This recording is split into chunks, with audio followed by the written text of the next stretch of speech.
نسأل الله عز وجل أن يجعل هذه الراية مرفوعة، وأن يحفظ البلد ديالنا الزوين الطيب المبارك من كل شر وكل سوء. كنشوفوا والله العظيم إلى القلب كيحزن جوج ديال الناس ماتوا في خميس أي تعميرة. رجال الأمن كيهزوا يعتقلوا شي وحدين اللي ناس سلميين. ثاني كاينين شي فوضويين كيضربوا رجال الأمن تا هما اللي من الشعب ديالنا، اللي كتلقاه ولد دربك ولا شي واحد من عائلتك ولا شي حاجة. وشكون السبب هادشي كامل؟ وهي الحكومة الفاشلة. الشعب راه عاق، ما بقاش باغيكم، اعطيوه اتساع، الله يجازيكم بخير. خليو الناس اللي يجيو باغيين يخدموا هاد البلاد الذين يخشون الله سبحانه وتعالى. شكون هاد البلاد الا بغينا نزيدو بها لقدام راه ما كاين حتى شي حاجه اخرى من وراء الملك. خصهم يكونوا جنود الذين يخشون الله عز وجل في كل حركاتهم. واللي كيخشى الله عز وجل كيخاف، ما كيبغيش يترشح ولا يدير شي حاجه، كيقول عندك نحمل على الوزر ديالي كيفاش نحمل الوزر ديال الناس.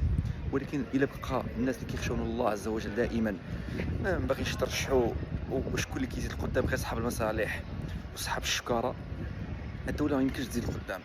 خص ناس شباب الذين مثقفين اللي قارين وباغيين يخدموا بصح، نوضوا وكما كنقولوا عريوا على دراعكم، ولكن ديما ديروا بعين عينيكم تلقاو في سيدي ربي سبحانه وتعالى. نخدموا هذه البلاد، اولا نعطيو الدين ديالنا واحد الصوره تكون زوينه لوطننا لملكنا، لحقاش الا كان الشباب وهاد البلاد صلحات راه غنكونوا في العالم كاملين عندنا واحد الصوره طيبه وكلشي غيحب هاد البلد. ولكن ملي ولينا كنشوفوا المظاهرات ولينا كنشوفوا بزاف ديال القنوات في فرنسا في المانيا كيدويو علينا داكشي اللي خسرنا عليه الملايير المليارات باش انا السياحه ديالنا طلع وتقاد. شوف كيفاش ولينا في ظرف اسبوع، فين ولينا. نسال الله عز وجل ان يحفظ هذا البلد كما قلت، وان يجعله بلدا شامخا مباركا الى ان تقوم الساعه. وان شاء الله عز وجل غيجيو ناس طيبين الذين يخشون ربنا اكيد، وانتم اكيد يكونوا ان شاء الله رجال التابعين لاش للسلطان الملك، ويكونوا جنود ان شاء الله يخدموا هذا البلاد ونشوفوا فيها واحد التغيير دائما في طريق سيدي ربي سبحانه وتعالى وفي خدمه البلاد، ويحبون البلد بقلب صادق وليس بكلام فاشل.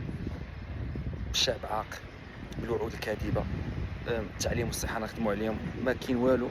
شفنا المصالح اللي كتخدم، الشركات هي اللي كتخدم ديال الناس اللي في الحكومه، الناس اللي كيعرفوهم بيزنس بي تو بي، والناس الضعفاء كيزيدوا فقر، والناس والشركات الصغرى يزيدوا عليها في الضرائب ويزيدوا عليها في هذاك الشيء. اما الشركات الكبرى والقضاء المصالح بلا من نعاود لكم كل شيء عاق.